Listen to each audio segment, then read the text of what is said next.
Bacardi rum is the world's best-selling premium spirit. Bacardi Breezer. Bacardi Breezer, el espíritu nocturno que llevas dentro.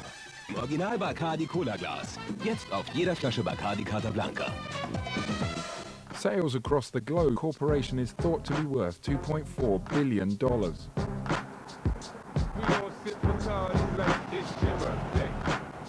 But that's just a guess, because it's still owned by the 400-strong Bacardi clan. They like to keep things within the family, especially when it comes to money. This is the story of how I get close to them and their shady past. What about the allegations that Pepin Bosch was planning to bomb this oil refinery? I don't know anything about that, honestly. Or the allegations that he was plotting or prepared to give funding towards the assassination of Fidel Castro? Who knows? I don't know. I can't. I can tell you that I know anything about that. I find those Bacardis who feel they're being shortchanged by their family. My daughter said, well, everybody seems to have everything, and everybody can afford everything, and me and John are kind of like the shit Bacardis. And the Bacardis who say their lives have been ruined by the family. No, I do not feel like a Bacardi heiress. I would like to know what that feeling is like. I can't tell you how sad the whole thing is. How sad that people with so much money and power would like to destroy other people's lives. Can they come and talk to you? Your Rubian's dad? It's BBC News. And I get to put members of the family on the spot. You can tell that's his son. Simon, Mr. Bacardi, nice to meet you. With some tough questions. You're sailing? Rum, but you're fishing.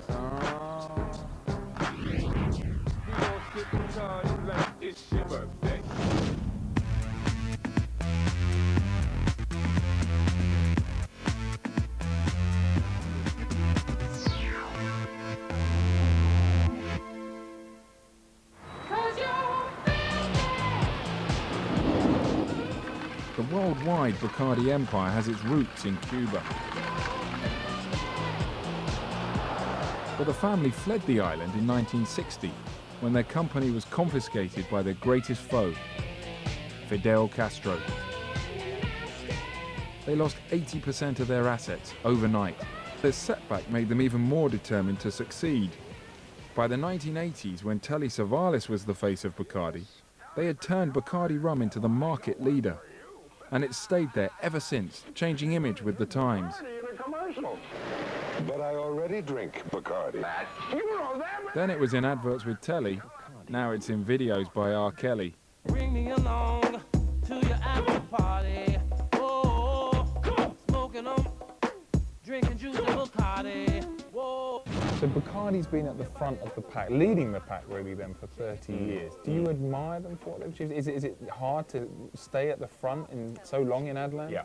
Each new generation comes through and you've got your same old brand and you've got to run back and say, hello, I've got something to tell you. And there's a wonderful brand called Bacardi. And this is for people like you. A recent ad campaign featured ball-crunching hardman Vinnie Jones. It's a great advert, but the company weren't too happy when he was arrested for drunkenly abusing staff on a flight, and they eventually dropped him. I went to his court hearing. All the usual suspects were there. But who were this lot? Well, we're here today to demand that Vinnie Jones breaks his links with the Bacardi Corporation.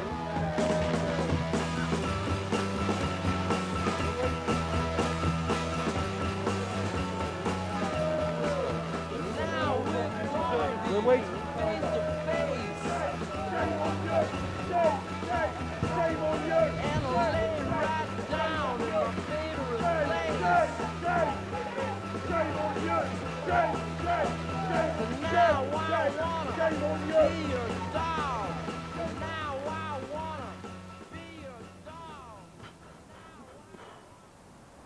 Well, you can read that and find out.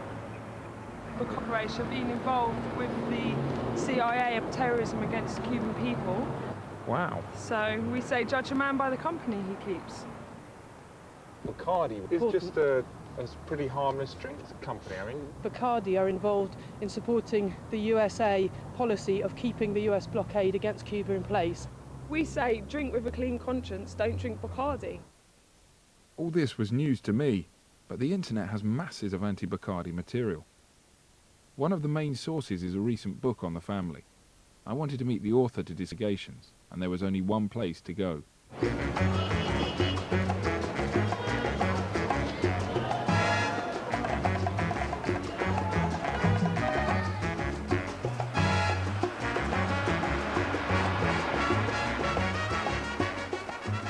It was my first trip to Cuba, and the revolution still seemed alive and well. Or at least it looked that way from the car. There was Fidel, there was Che, and there was the attack on the embargo. For more than 40 years, the US has forbidden American companies from trading with the island. In Havana, you start to realize how important the Bacardis used to be here. Their former offices are among the most beautiful buildings in the city.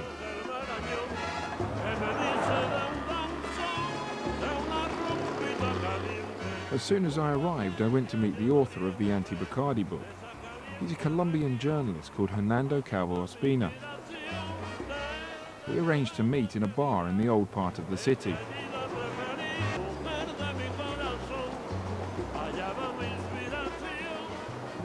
in the West, we have a very glamorous image of Bacardi and the Bacardi family.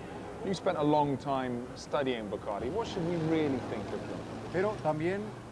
Since the 60s, the Bacardi family have fought against the Cuban Revolution by all means possible, even using violence.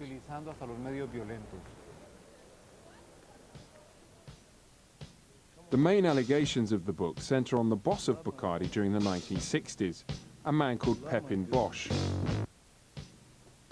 He was in charge of the company and the family fled the island when Bacardi was nationalised.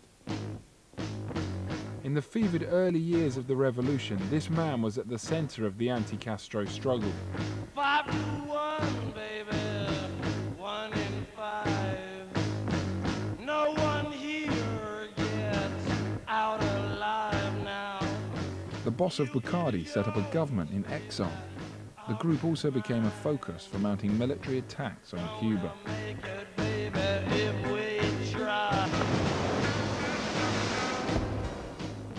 It appears his activities attracted the attention of US President Lyndon Johnson's White House. This confidential memo from the CIA to the President's National Security Advisor reveals Bosch was thought to be offering members of the mafia $100,000 to assassinate Fidel Castro.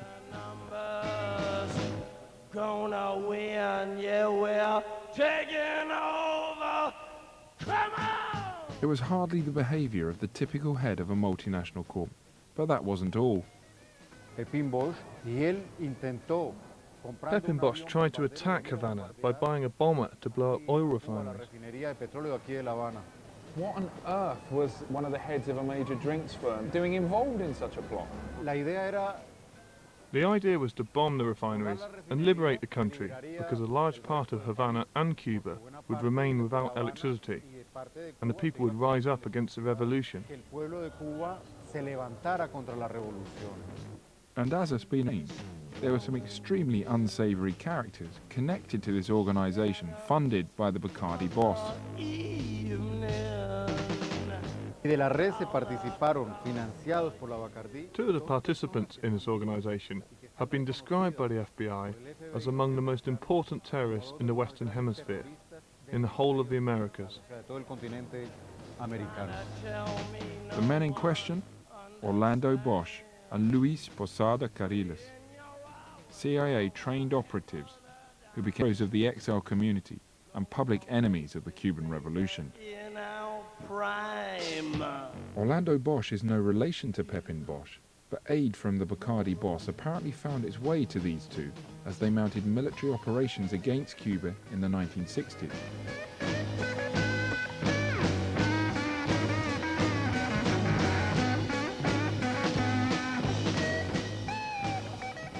The allegations were extraordinary. The boss of Bacardi was trying to assassinate Castro. He was buying bombers to blow up Havana and had links to terrorism. The Bacardis didn't leave their island without a fight. But the business wasn't doing too badly. By the end of the 1960s, Pepin Bosch had wound down his involvement in politics, and Bacardi set about its conquest of the world.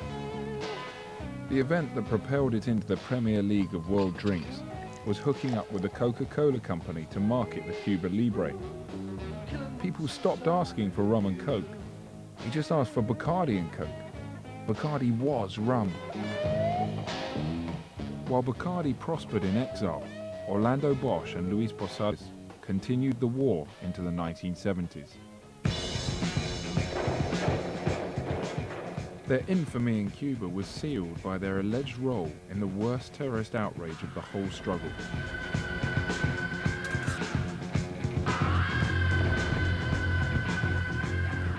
In October 1976, the fencing team was returning laden with medals from the Central American Games. Their flight took off from Barbados. One bomb damaged it, and a second one took it down. All 73 passengers died.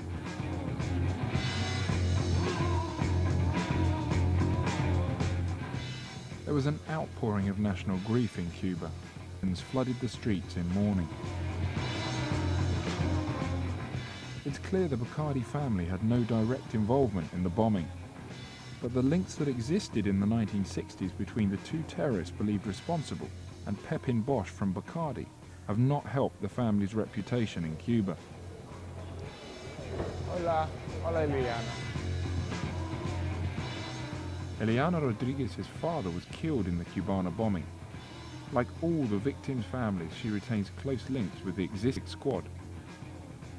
She believes the Bacardi family's involvement in terrorism in the 1960s makes them guilty by association. What do you think of the Bacardi family? I understand that they were involved in financing groups that have carried out actions like this. I think they are a family that should be condemned. In my opinion, they should understand that we are just trying to move ahead, to get on with our lives. They're attacking our population when all we want is to live our lives peacefully.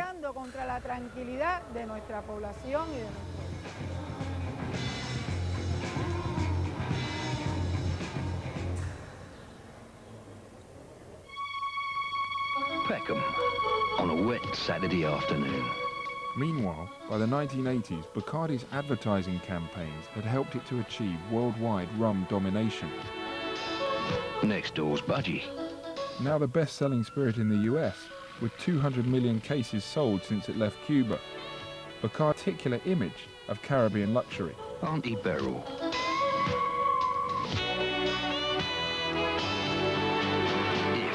If you're drinking Bacardi. The wars of the 1960s seemed a long way away. Okay, you're tuned to Late with Ray on Reef Radio. Bacardi consolidated its success in the 1990s. Their image had now switched. Auntie Beryl and Golden Beaches were replaced by rum-swilling poker players and sinister cops. The image change was a shock. After 30 years of downplaying its origins and conflict with the Castro regime, Cuba suddenly reappeared in Bacardi's advertising. Castro's Cuba had become cool. Bacardi's Latin roots were now fashionable. Bacardi Breezer, there's Latin spirit in everyone. Cuba has no advertising, and Bacardi ads aren't shown in the country. But the company's sudden pride in its origins has not been missed by the Cubans themselves, as I discovered when I met a student activist at Havana University. Now tell me, does it make you angry that Bacardi paints itself as being this Cuban company, that they're selling the Cuban spirit? Well, we don't know why they sell the Cuban spirit, because they are not Cuban.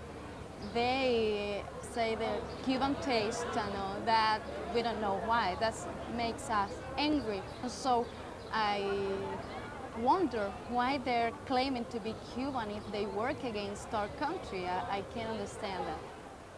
But it's not the activities of Pepin Bosch in the 90s which seem to have given the family a bad name with the younger generation. It's their association with the anti-Castro Cuban-American National Foundation.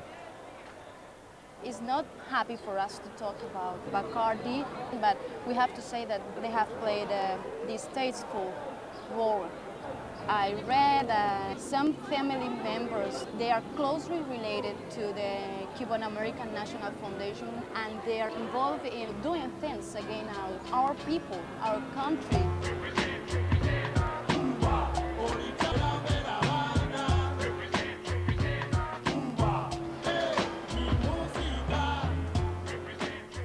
The Cuban American National Foundation is the key to understanding the conflict between Cuba and the US during the last 20 years.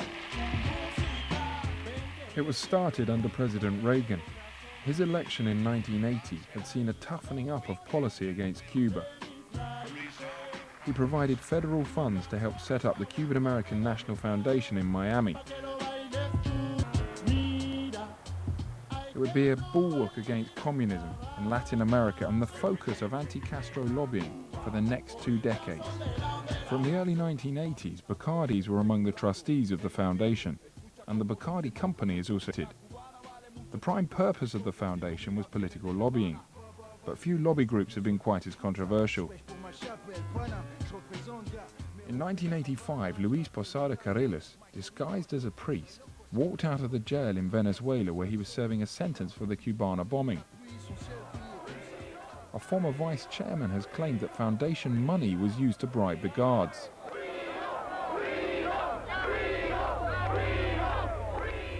In 1997, a wave of bombings was launched on Havana hotels. An Italian tourist was killed.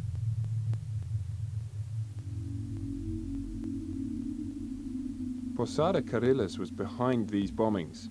In one interview, he claimed the foundation provided the cash. The foundation has always denied all these charges. It's not clear how much Bacardi family members knew about what was going on. Nevertheless, the association between them and the foundation is well established in the minds of Cubans.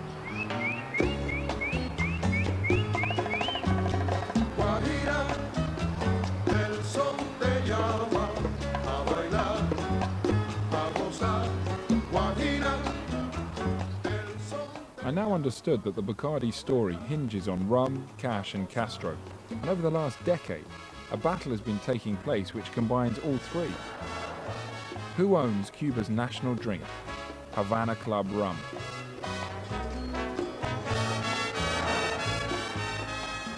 I visited the Havana Club factory just before I left Cuba.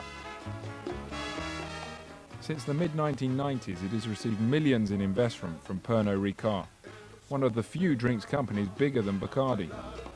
And the rum is now becoming Bacardi's most serious rival. Havana Club was nationalized after the revolution. Bacardi have stated that this was theft. To prove the point, they paid the original owners of the brand, the Arachibella family, hundreds of thousands for the right to sell Havana Club in the United States. They then started producing their own version.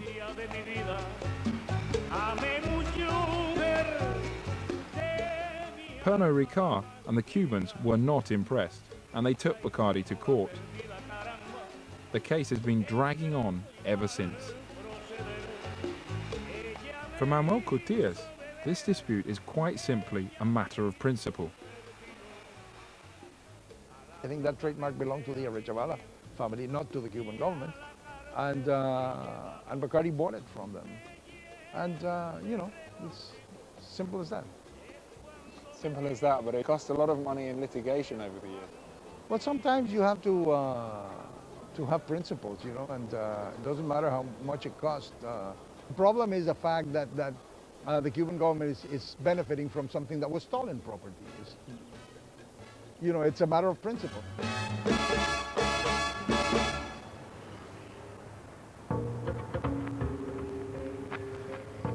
The main battle over Havana Club has taken place neither in Cuba nor Miami. Washington has seen most of the action.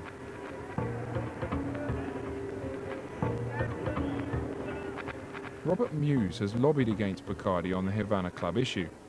For him, Bacardi's motivation is not principle. They just want to stamp out a dangerous rival. Bacardi, as you know, dominates world trade in rum. It virtually monopolizes.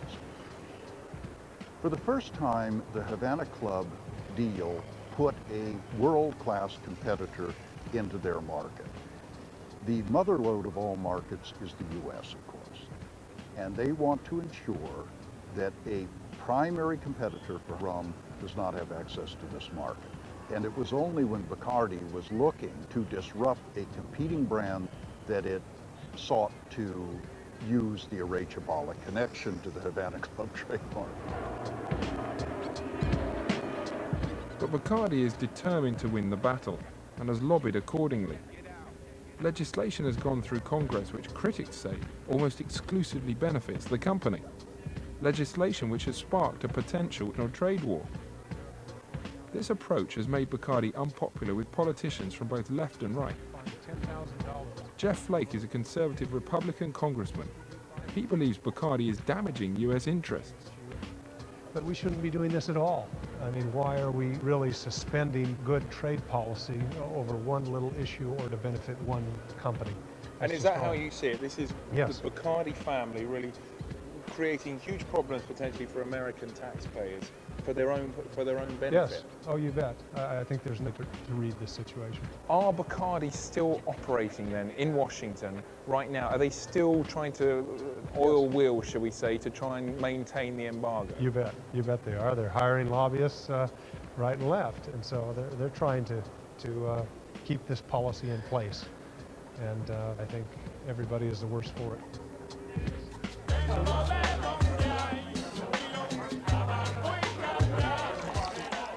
So what's the future for Bacardi Rum and the family? The company wants to, so it needs to raise cash on the stock market by selling shares. If this happens, the family will begin to lose their grip on a company they have controlled for more than a century.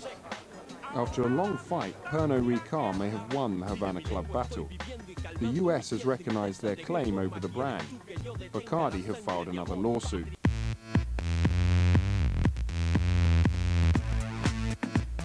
Back to Walford for EastEnders next on BBC 3.